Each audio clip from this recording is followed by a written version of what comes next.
We live in a society where everyone wants everything to be a DLC. Hello everyone and welcome back to the channel.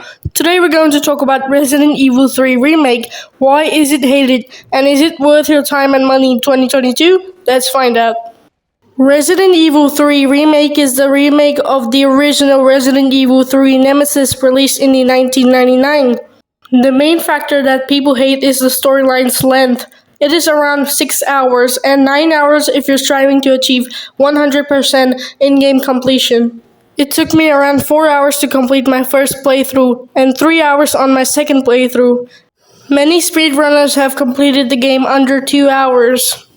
Considering the game is less than 6 hours and the game is $60, which is not fair. While Resident Evil 2 Remake is around 12 hours long, it took me 12 hours to complete my first playthrough and 9 hours to complete my second playthrough, and the game has much better replayability.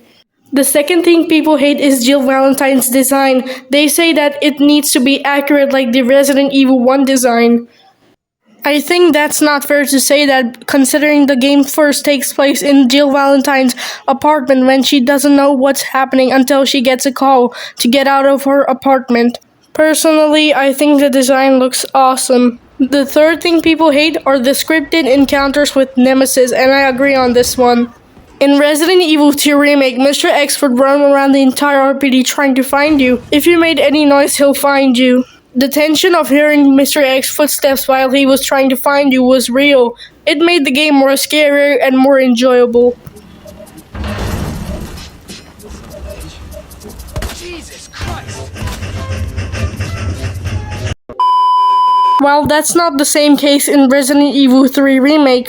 Now let's talk about the story. The story is pretty amazing and has a 1 hour difference between Resident Evil 2. You also get to play as Carlos during the middle of the game. The story is much more understandable than the original Resident Evil 3 Nemesis. The game also has an online mode which died after 3 days of release. The graphics in this game are same as the Resident Evil 2's Remake's graphics, which are pretty amazing. Personally, I think the game is more focused on action rather than scariness, which is not bad because the game is still fun.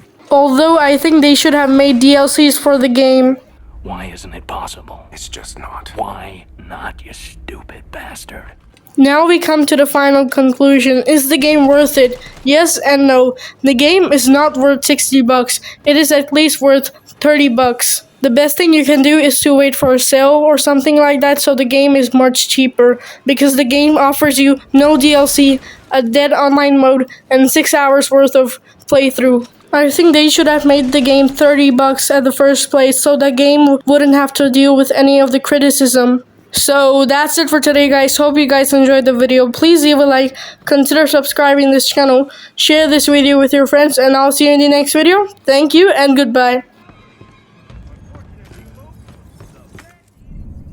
How you so steady with it? They say he had your pockets swollen. You gotta show me the shit. Gotta tell you how I'm doing this shit.